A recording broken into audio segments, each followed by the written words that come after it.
Hi everybody, my name is Nate Chamberlain, and this video is going to walk through what to do when we have ampersand #39 semicolon instead of an apostrophe, as well as ampersand AMP semicolon instead of an ampersand. And that happens a lot whenever we're using document names in a document library that include either the apostrophe or the ampersand. And as you can see here, here's an actual list. When I set this equivalent field equal to the name field, it's evaluating as the code for the punctuation as opposed to the punctuation. So this becomes a problem whenever we're doing conditional if-then statements in SharePoint Designer, and we say, if the file name equals cats ampersand, do this. But even if it's true, even if that is this file, it's going to evaluate to false because the title is actually equaling to SharePoint Designer cats ampersand AMP semicolon. So what we can do here is create a new 2013 workflow, and we can just call it punctuation correction and give it a description if you want, so you can look back at it later. And we'll just do a one-stager, so I'll go ahead and put the end of workflow stage at the end there. And the first thing we need to do is just go ahead and set whatever you're trying to set as you normally would. So let's say you're setting a workflow variable, then we would say set workflow variable, create new variable, clean name. And we're just going to do string. So set variable clean name to, and then we'll find the name of the document. And just a reminder, this is for document libraries. Lists don't have this issue because the title field in a list is string. So anyway, back to this, we've got the variable set to the current name, and then from there we just need to say if any value equals a value, so we'll put an if statement in there, and we're going to say if that variable that we just made, so if workflow variables variable clean name contains, and now the value for an apostrophe is ampersand #39 semicolon, so if it contains that, we're just going to go ahead and do both at the same time here. Or we'll do another if statement here, click and to change it to or. And again, we're going to choose that workflow variable that we just made.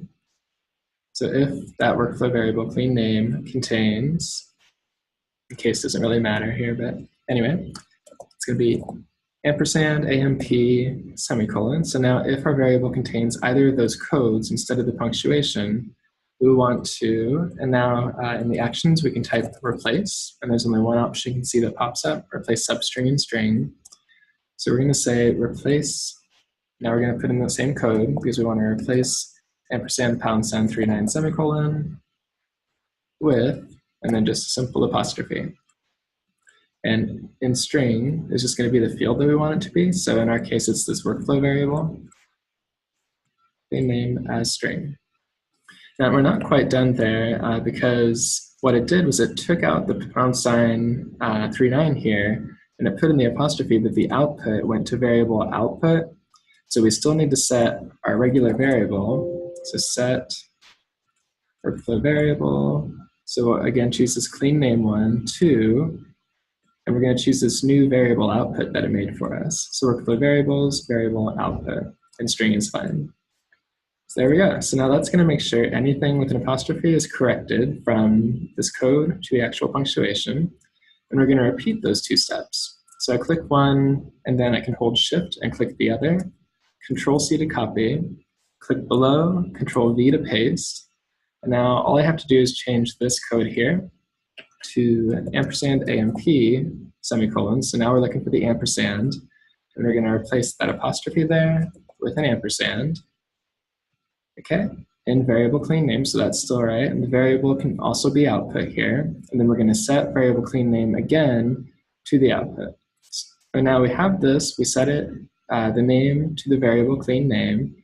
We cleaned it up once for apostrophes, cleaned it up again for ampersands, and now our new variable is correct. So I have this on a demo list, and what I'm going to do is say I want to set a certain field.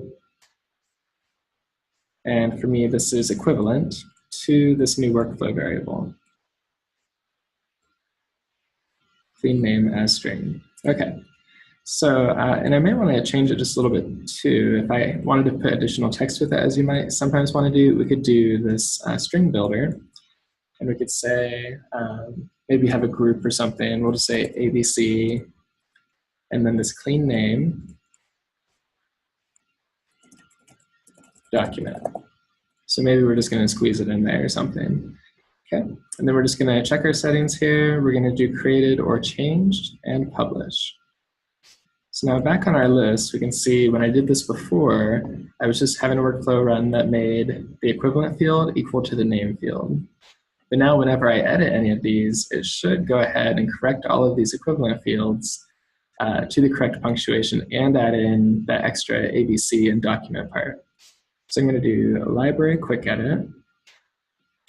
And then just to trigger the changes, I'm just going to go in here and delete each of these fields.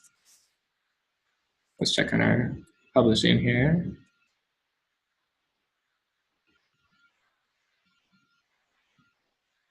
There we go. Maybe we beat it. We'll see. I'll stop editing.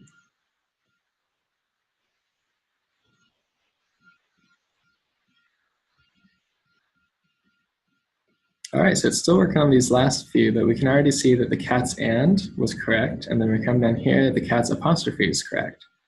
So that's all there is to it. If you have any questions, run into any special situations, sometimes you don't necessarily want to be setting a variable, or sometimes it's a little bit more complicated with certain types of fields, feel free to comment and we'll work on that together. Thanks for watching.